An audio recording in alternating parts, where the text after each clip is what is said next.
as a fellow agent, I'm super excited to speak to you about WeSERV. I do believe it's the best association in the state, and we are one of the largest associations in the country. So I like to start off the whole class with a little realtor humor. We are the best damn realtors in town. They're actually the only realtors in town because the rest of us pronounce it realtors. Realtors. Realtors. That's what she said. Realtors. Realtors. Both are correct. Realtors. Realtors. Yeah, it's realtors. Realtors. Realtors. Realtors. Realtors. You can say realtor or realtor. Realtors. Realtors. Both are correct. Realtors. Realtors. Let's take a breath. Both are correct. That's not true. We don't know what a realtor is. You got her! Thank you! No problem. We are realtors, ma'am, and we have the extra syllable because we go the extra mile. So there's no A in the middle. It's not realtor. And I always intro with this because you guys have to do your realtor pledge. When we're in person, of course, we stand up and we raise our right hand. But since we're all at our desks, I don't make you stand up. But I do want you all to raise your right hand, and we are going to say the realtor pledge together to make you official. All right, so raise your right hand for me, please. And if you could, you can unmute if you want. You can stay muted, but you're going to read along with me. I am a realtor. I pledge myself to strive to be honorable and to abide by the golden rule, to strive to serve well my community and through it my country, to abide by the realtor's code of ethics and to strive to conform my conduct to its aspirational ideals, to act honestly in all real estate dealings, to protect the individual right of real estate ownership and to widen the opportunity to enjoy it, to seek better to represent my clients by building my knowledge and competence. All right. Yay! Congratulations, you guys are all super official. And, you know, what does it mean to be a realtor versus just a salesperson, okay? You pay your dues to the association, which in turn pays your Arizona Association Realtor dues and your National Association Realtor dues, which means you can use the trademark Realtor R. You are held to a higher standard than just a standard salesperson. You actually have to abide by the code of ethics. And sometimes I've even seen agents bring the code of ethics to their clients and say, this is what sets me apart from other agents because you are held to a higher standard, okay? So because you are a realtor, you are allowed to use a realtor trademark. And you can hear this video about how the proper use of the realtor trademark. Hi, I'm Mark, the valiant defender of the National Association of Realtors trademark. The real estate world is kind of crazy at times, isn't it? You've got to advertise yourself and your listings to keep up, but you still need to be genuine and honest. Can't go overboard. And on top of all that, there's the internet. Got to keep up with things like Facebook and Twitter. So how do you do it? How do you manage to stand out, but stay authentic and trustworthy? Simple. If you're a member of the National Association of Realtors, you use the mark. The Realtor mark tells everyone around you that you are more than just a real estate licensee. You are special. You are trustworthy. You adhere to a code of ethics that protects clients, the public, and other real estate people. Using the mark tells people that you are committed to ethical practice and high standards of real estate service. Okay, but here's the thing. If all members don't use the mark correctly, no one gets the benefits it provides in delivering that important message. None. Nada. Zip. Zilch. In fact, when members use it incorrectly, that use actually diminishes the unique meaning of the mark and therefore diminishes its value. All right, so how do we go about using it correctly? Well, a few simple rules can help us preserve and promote the meaning and value of the mark for years to come. To start with, be sure you don't use realtor as a generic term for real estate agent. It means member of the National Association of Realtors. Now, since it identifies you as a member, you should use the realtor mark with your name or the name of your firm. Something like John Smith, Realtor, or Sunshine Realty Realtors, or even www.johnsmithrealtor.com. But when it's used with a description or interchangeably as a job title, it can sound like it just refers to anyone in the real estate business, regardless of whether they're a member or not. For example, Your hometown realtor, even if you're a member, is incorrect. Remember, realtor means member, so it doesn't make sense to say your hometown member, does it? No matter where we use the term, on a flyer or website or even on Facebook, using it correctly preserves and promotes the value for all of us. These and other rules about style and form may seem inconvenient at times, but all of them are intended to preserve the value of the mark. With a little help from realtors everywhere, all members can continue to enjoy the benefits the mark offers for years to come. To learn more, check out the Realtor trademark page on Realtor.org. We have the National Association of Realtors. They oversee 1.4 million members, okay? So at a national level, they oversee all of the states and all of the states' associations and all of their benefits. So they provide their own benefits as well as at a state level and a local level. Every level has benefits that you pay to be a part of. One of the major benefits that we're talking about is C2X, which you guys have a little handout on your handout on the front page. It has some information about C2X. It's a free continuing education program online. You don't get CE credit, but you do. You can say that you passed all the C2X classes. So please check that out. It's an amazing program. It's very challenging, which I think is really great for all of us to, bring our level up. But they also oversee our code of ethics, the ever-evolving code of ethics, what that looks like, how that's changing throughout the years. They make sure that you're properly using the registered realtor R. And then, of course, they oversee all the salespeople, property managers, appraisers, every trade person that's in the industry. At a local level, Arizona Realtors does a similar thing, but just locally, right? But they are technically the largest trade association in Arizona, okay? So in addition to also providing a bunch of benefits and services, including AuthentiSign, transaction desk, they also oversee all of our docs for the state. So all of the contract paperwork that you see, they make sure that they are constantly updating. And if there's any issues with it, they make changes to make sure we are always sound, because they make sure that we have the best educational and legal services, okay? And then, of course, us at a local level, WeSERV. We are the largest association in the state. The West and Southeast Realtors of the Valley. We are comprised of a number of different chapters of a number of different areas throughout the state. We have our own committees, just like they do at the state level, national level. We have our own board of directors, same at each level. And then we have our own amazing staff that keeps things running. And so make sure that you give them a shout out whenever you're in the office getting some stuff done. And then, of course, we have to be looked at, overseen by ADRE, our commissioner and our commissioner standards. So they are in charge of all of our licensing. So this goes in for licensing not only of agents, but also of our appraisers, etc.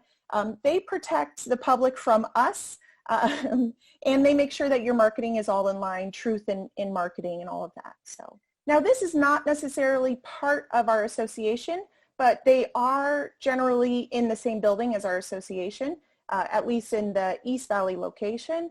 We do have ARMLS there if you need any lock boxes or you need to sign up for ARMLS, but in general, this is our bread and butter, right? I feel like you need to know the contracts really well, and you need to know ARMLS really well, or Flex MLS. This is how you search for homes for your clients. If your brokerage doesn't offer solid training on Flex MLS, please make sure you check out all of the training options, all of the classes that they offer. They also on their website at armls.com have amazing tools for you to walk you through anything that you may be having issues with.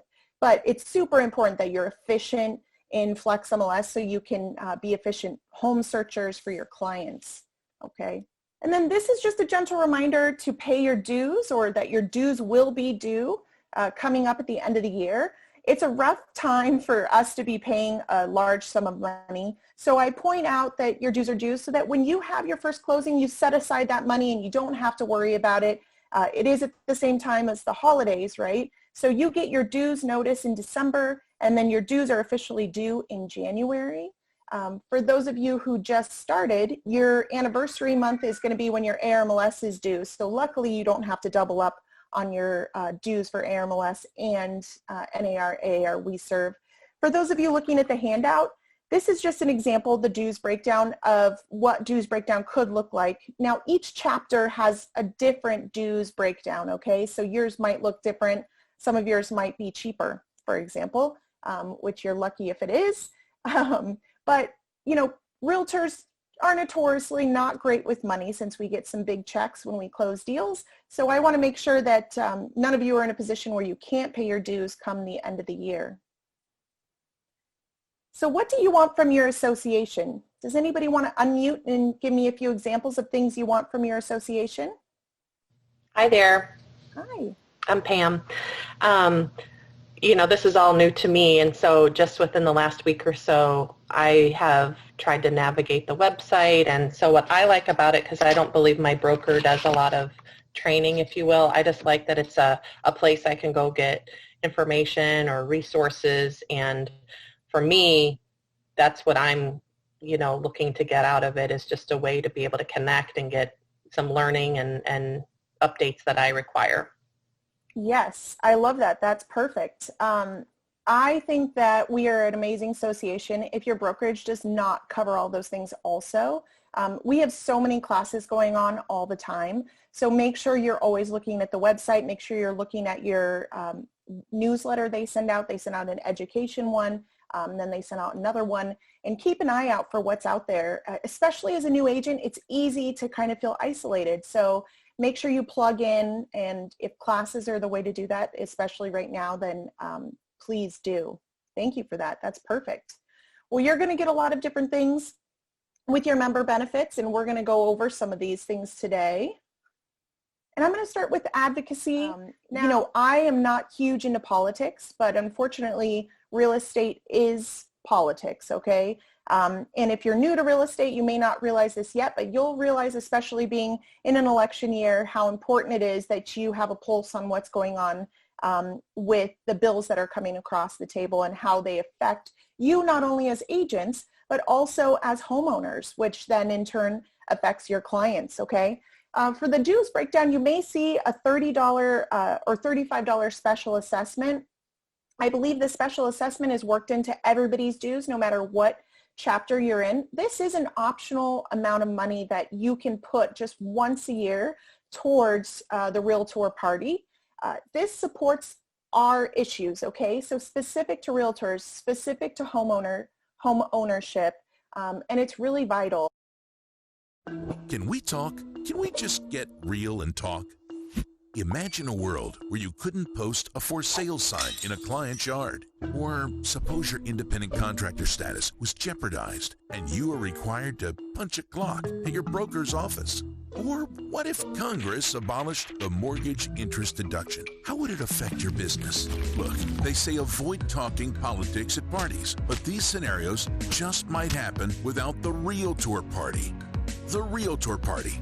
It's not the Republican Party or the Democratic Party or even a gala. It's the advocacy arm of the Realtor organization that fights for you and your business. As a Realtor, you are on the front line, helping Americans realize the dream of home ownership. You feel the pressure of onerous taxes, government overreach, and regulations that get it wrong. But you are not alone. Through the Realtor Party, we support candidates at home, in the state capitol, and in Washington, D.C., who understand your business needs. They champion our issues so more people can become homeowners. From protecting the mortgage interest deduction, to defeating unreasonable rental restrictions, to supporting balanced growth initiatives. The Realtor Party is there, and the Realtor Party is effective. But we can't do it alone. We need your help to vote, act, and invest in our PAC. Vote, act, invest. Supporting the Realtor Party is something we should all talk about, and frankly, something we should all do.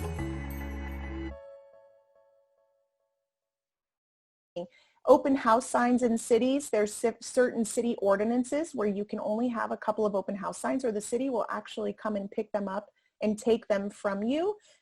We were having issues where they were allowing 2 open house signs total, which sometimes that doesn't even get people to the front door, okay? Recently, we've had issues where they tried to tax our commissions in addition to the taxes we already pay. And this went for all small business owners. But what RAPAC is able to do is fight that for not only our industry, but for all the people in our industry, or all the people that are affected by those issues, okay? Another issue recently, you may have remembered, we had a woman become pregnant who was actually incapacitated at a hospital. This was a very famous story, or notorious story, in Arizona. After that, politicians decided anybody with a fingerprint clearance card, all of us, would have to actually have their DNA on file. And not only have it on file, but they'd have to pay to put it on file, which was not cheap. Again, RAPAC was able to defeat that, since us as agents should not fall under that category of needing to do that. All right, maybe medical professionals, yes, but for us, no. But either way, we were able to defeat that for everyone. So when you see that optional fee in there, please consider leaving it in once a year. It makes a huge difference for us to fight these things. And if you can't give, this is a great way to act. It talks about investing, giving, or acting, doing your part however you can. You can also text network to that number you see on your screen. And they don't spam you, they don't send you a ton of information, but they will send you realtor party mobile alerts, which are kind of calls to action that explain to you what's going on and how we're asking you to act, which usually means reply with yes, and it sends a message to our local politicians saying, hey, we do not want this to move forward. So consider doing that. And then education. I know that Pam talked about education. Most people want free education with their dues, and we have a ton of free education that you guys get with your member benefits, okay? So whether it is continuing education classes, obviously the website is here. It's also on your form. Those include also contract writing classes. And a lot of these classes, not only do you get the skills, but you also get the CE credit hours. So in those contract writing classes, those business development classes, we have social media training, we have business planning. Some of those are rotating classes, so you can always catch the next one, but where you get to learn how to do proper open houses, write strong offers, you know, things that maybe they didn't go too deep into in real estate school. Make sure you're always checking out who the next big speaker is. I used to say we'd fly in speakers from all over the country, but now we just have them on from all over the country. So always keep an eye on who is coming up as far as the education department is offering for speakers. Part of your benefits, you also receive access to the AR Tech Helpline. Okay, so no matter your issue with technology, whether it's real estate related or not, it is free for you to call and contact the Tech Helpline. We had an agent in our office recently have an issue where someone had hacked her computer and said that if she didn't give them money by a certain time that day, a lot of money, then they were going to continue to hack her computer, and they actually listed all of her passwords in the email, so she knew they had access to everything. She was able to call the tech helpline, and they were able to get this person out of her computer within hours, okay? So whatever it may be, give them a call. They're there to help you with that. So even if you got a brand new iPhone and you can't figure out how to do something, they're there to help walk you through that, okay? Then we have Instinet Solutions, which is Transaction Desk and AuthentiSign. For those of you at brokerages that have already started to look at contract writing, you may see that some of them are on a system called ZipForm Plus and eSign, and we also have other programs that you can use for signing documents. But AuthentiSign and Transaction Desk are the free service created by Arizona Association of Realtors. They are going to be sunsetting ZipForms and eSign. So make sure if your brokerage isn't on board with this yet, you are doing all of your transactions in Transaction Desk. I believe it's an amazing system. They did have a few issues at the very beginning, but they've worked through most of those. And I really enjoy it more than I did ZipForm Plus and eSign. There are classes being offered to teach you how to use these systems through WeSERV, and some of them you can even get CE credit. So I would highly recommend you take 1 or 2, maybe even 3 classes on this so that you're really efficient. And I also want to point out, as a new agent, make sure you're starting to use these systems sooner than later. Even practice with yourself, write yourself a contract, send it to yourself to sign, just so when you get that first client, you're not practicing it at that point, okay?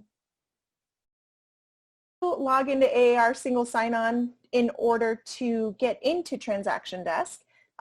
They created this service because, if you haven't noticed already, in real estate, we have a ton of platforms, and all of them make you have a different password and make you redo your password every 60 days. So AAR single sign-on makes it easy for you to remember all of those passwords. Once you enter your passwords to all of those sites once, it remembers them. So you can just log into their dashboard and then access all of those sites from the dashboard, and you don't have to sign into each additional site. The Arizona Realtors State Association is proud to offer a time-saving member benefit called Single Sign-On, or SSO. Now you only need to remember one login to access some of the most used programs and apps like ZipForm, eSign, and AARonline.com. If you haven't gotten one already, you will receive an email with instructions on how to log in at dashboard.azrealtorsso.com. Log in by using your NRDS or NERDS ID as your username and your last name as your password.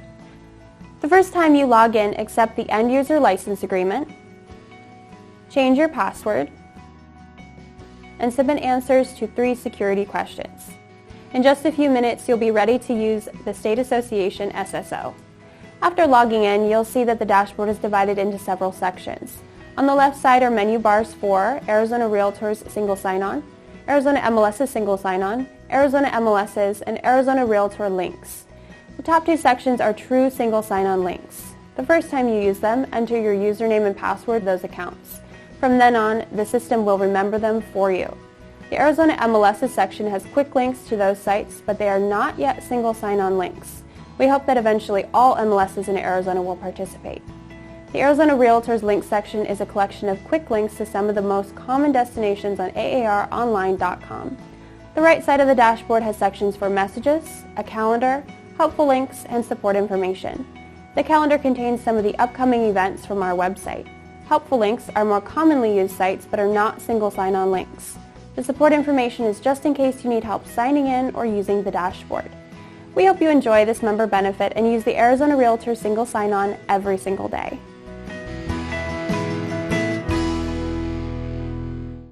Okay, so check out AAR Single Sign-On if you haven't already.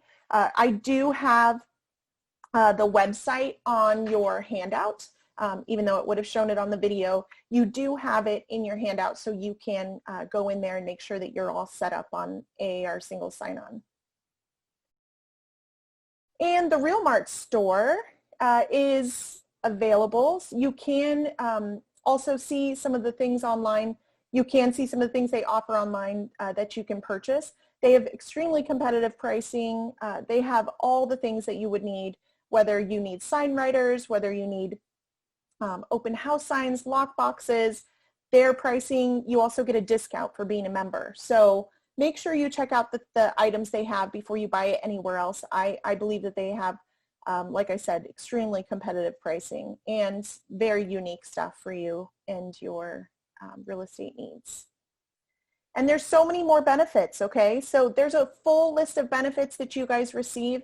Again, I put that link, that website, on your handout so you can go and see all the other benefits that you receive from paying your dues.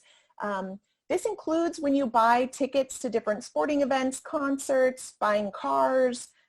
It doesn't just include real estate related stuff, okay? Just for being an NAR member or an AAR member or a WeSERV member, you also get access to a lot of discounts at different places, okay? All right, so how can you get involved?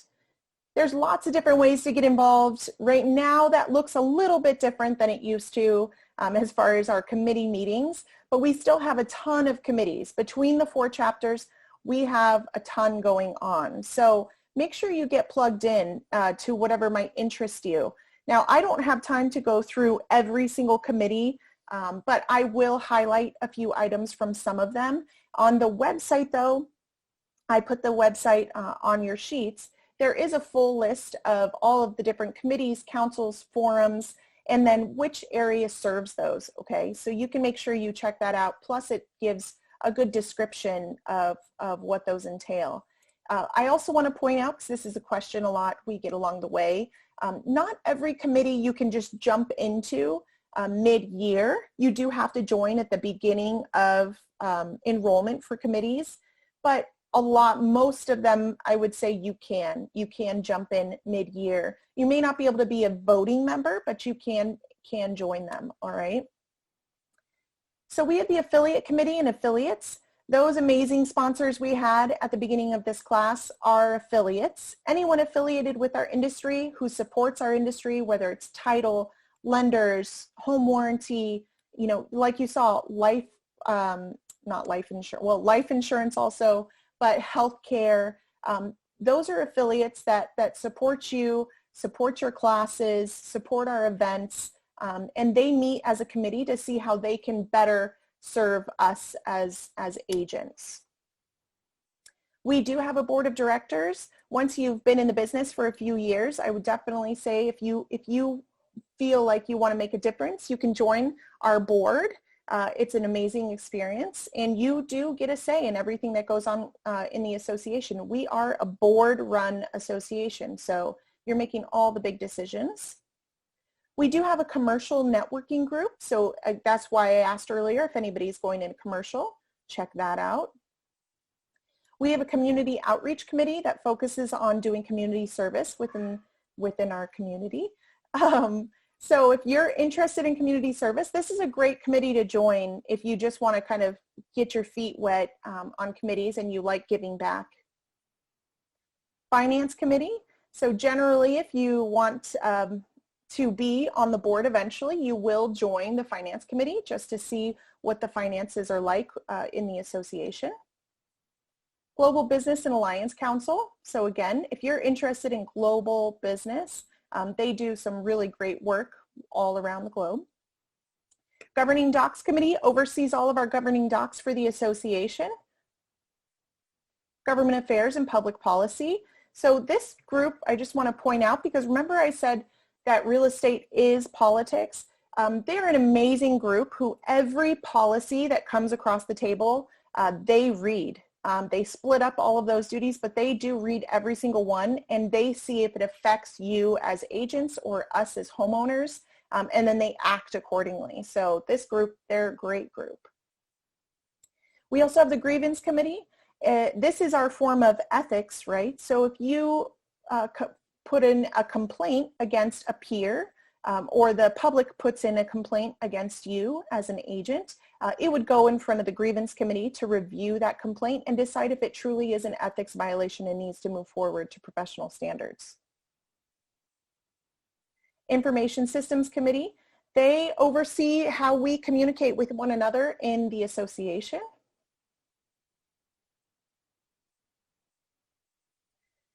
We have a Leadership Development Committee. We have an amazing leadership program. Again, I think you have to be in have a few years under your belt, but once you do, check out our leadership program.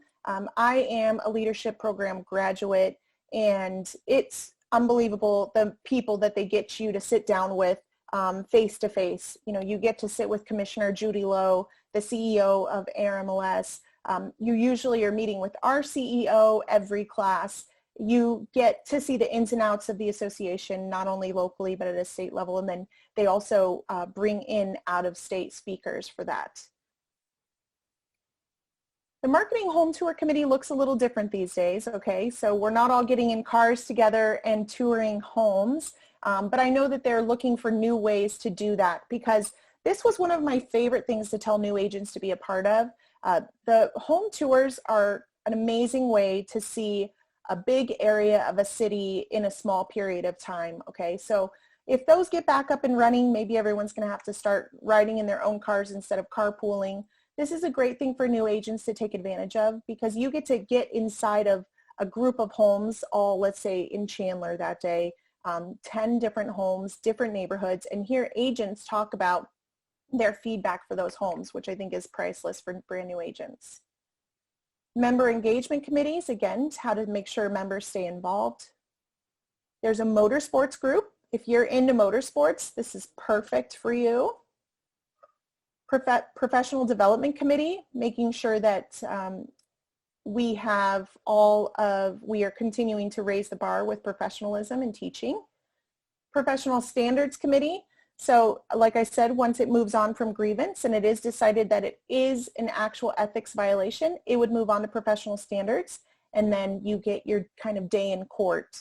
There's a hearing where you get to give your side, both sides get to give their sides, and then they decide if it is truly a violation and if there's going to be any punishment or not. Property management committee, again, if anybody is getting into property management, you raised your hand, they have their own committee. So it's a great support group for you. RAPAC we talked about. I am part of the RAPAC committee. I am an investor. I highly encourage you, if anything I talked about, those stories I told interest you, then definitely be a part of RAPAC. And the Young Professionals Network. So I have been on the Young Professionals Network. I have served on it as a chair, vice chair, and a committee member for many years. There's no age limit to this group. We just say you have to be young at heart. But this just encourages people to get more involved at every age level in the industry. We tend to have sometimes boards that are not as young, since the average age in our industry is generally around 57. This just encourages young professionals to also get involved in more than just doing business, but getting involved at the association and the committees so that we can get a wide range of ideas.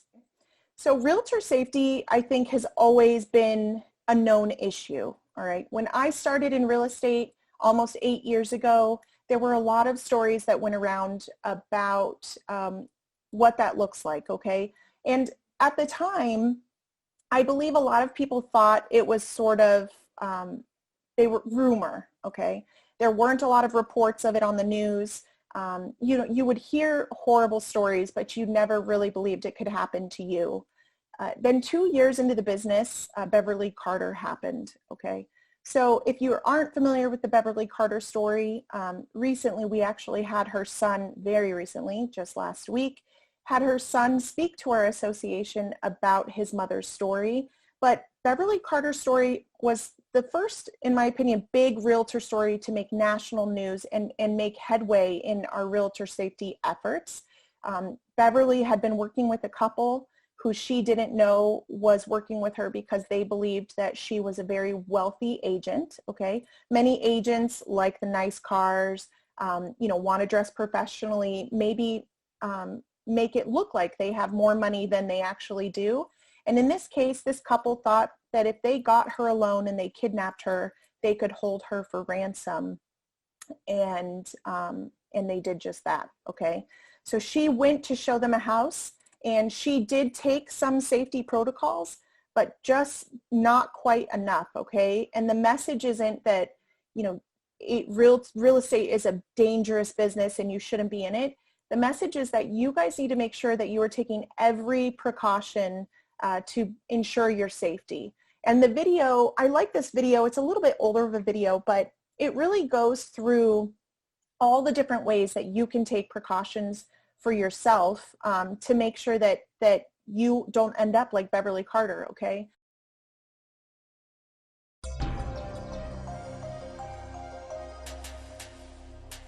The threat to your personal safety as a real estate professional is always there.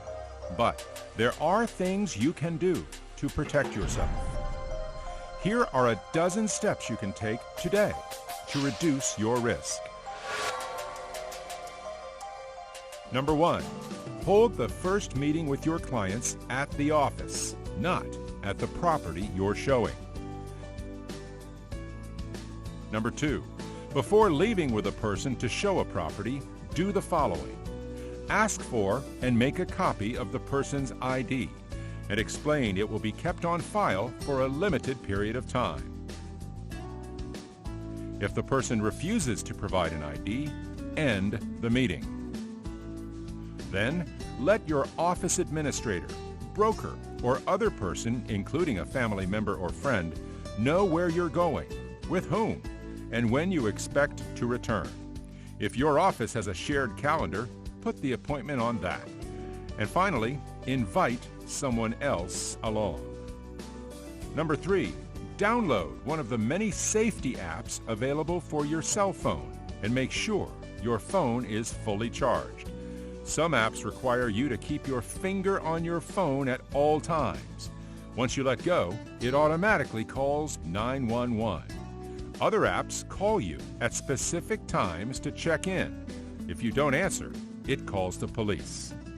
There are also GPS-enabled jewelry and devices you can wear to call for help discreetly. A list of safety resources is at realtor.org/safety. Tip number 4. If you don't want to rely on technology, arrange for a family member, friend, or colleague to check in with you by phone at a predetermined time and use code words to convey your comfort level. Number 5, don't park where you could be boxed in. Number 6, use text messaging on your camera phone to document the people or the license numbers of the people you meet. Number 7, arrive for appointments early and scout the area around the home. Number 8, before showing a vacant home, identify all possible exits in case you need to get out of the house quickly. Tip number 9, if you have other appointments coming up, talk about them. Let the person you're with be very aware that other people will be expecting you soon. Number 10, when it's practical, encourage buyers to tour the home while you wait near the front door and prepare for any questions they may have. If you have to act as a guide, let the home shoppers lead while you follow. Tip number 11, avoid closets, attics, and basements, and never allow a stranger between you and the door.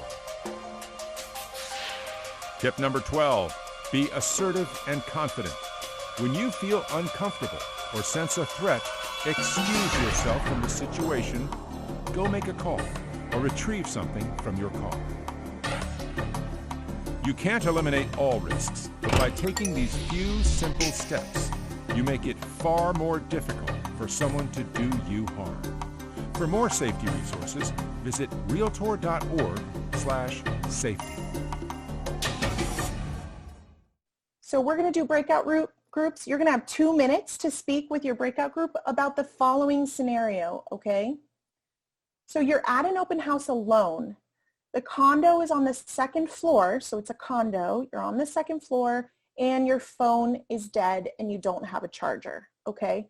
So talk about what are some things you can do to stay safe. All right, welcome back, everyone. So hopefully you guys had some great discussions. You know, I've actually had this happen to me when I was brand new in the industry.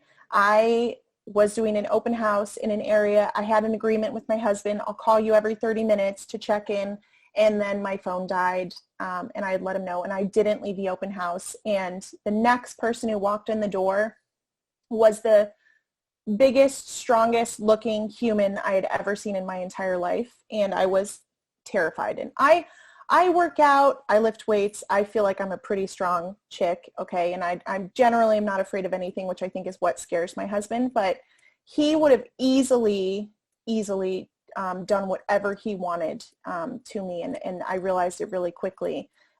He ended up being the sweetest person that I've ever met, and ended up being a client, but I have never done an open house alone since then. I always bring someone with me. I always have, whether it's a new agent, whether it's my dad who's reading a book there.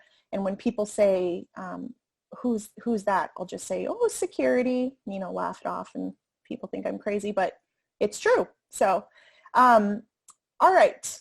The first group, breakout group number 1, can one of you brave souls give me your top answer for what you guys suggest we would do? stay by the door and let the person that showed up tour the house and come back to you if they have any questions, or that way you're not in a bathroom or in a closed area. Yeah, this is huge, you guys. And the only way you can do this is if you're in a vacant listing, okay? If you're in an occupied listing, you have to stay with people because there's personal property in the house. So I always recommend to agents doing open houses in vacant homes so you don't have to follow them around because there's nothing to be stolen, all right? And then what about breakout room number 2? We just kind of said that it's really, you never want to put yourself in a bad situation. So if it comes to that point where you don't have a phone, you're there by yourself, just leave, just close up, go back and do the open house another time. It's not worth putting yourself at risk or putting yourself in a bad situation. Yeah, 100%. Pack up and go. Leave a sign on the door, letting them know, leave your phone number because I'm sure you'll have a phone charger in the car, and most of us do have phone chargers. So they can call you if they want to see it later, but definitely don't risk it. Okay, perfect. Breakout 3. We decided that we had those solutions as the first 2 had mentioned, but also maybe carry a mace with you. That's just one of the safety tips, and the others. Yeah, so we are we do allow people to carry guns, weapons in this state. What I do want to put out there is to make sure that if you are carrying any type of weapon, even if it is mace, that you are properly trained in using it or you have practiced using it. We've had quite a few people in new member orientation who have that sort of background, and they said it's vital that you use it once or practice it before you are in that situation. And obviously with guns, way more than once, please. But yes, making sure that you feel safe, and if that means you're carrying a weapon, then you can do that for those of you who prefer to do that. Breakout room 4. We felt the same way as group number 2, just to pack up and leave and not risk anything, and then do it another day. Perfect. All right. Breakout room 5. The last thing we said was basically, if we're going to stay, kind of open the windows, open the doors, but actually kind of pack up and leave, or kind of leave and then go grab a charger for your phone and then come back if that's within the room. Yeah. So someone put on there's a lot of realtor self-defense classes, 100%. I also want to say, a good thing to do is door knock before your open house. Even just do 5 doors each way so that they know you're going to be there, and you recognize neighbors. If you're in a bad situation, you can call out to someone possibly. But yeah, just your safety is number 1. Your family will want you to come home over taking a lead that might get you a little bit of money. All right. So I think we got a lot of the information out there. I just want you guys to take it seriously. I want you to know that it is a very serious thing. It does happen a lot, unfortunately. So be safe. Make sure you're doing what you need to do. What should you do now? Okay, what's next? I just want to make sure you let every single person you know over and over and over again that you are a realtor, that you are a real estate professional, that you are going to help them buy, sell, rent, do a new build, whatever it is, so that your cousin doesn't buy a house with someone else, another realtor, since there's so many of us. But above all, I hope you guys have the most successful businesses. Let me know if you have any questions. Let the office know if you have any questions. We're here for you. You are part of a great association that's very collaborative and wants you to be successful, okay? And that's it, you guys. Thank you guys so much for spending your morning with me. I hope you have a great day. And if you have any questions, stick around and we can ask those, okay? Thank you. Thank you.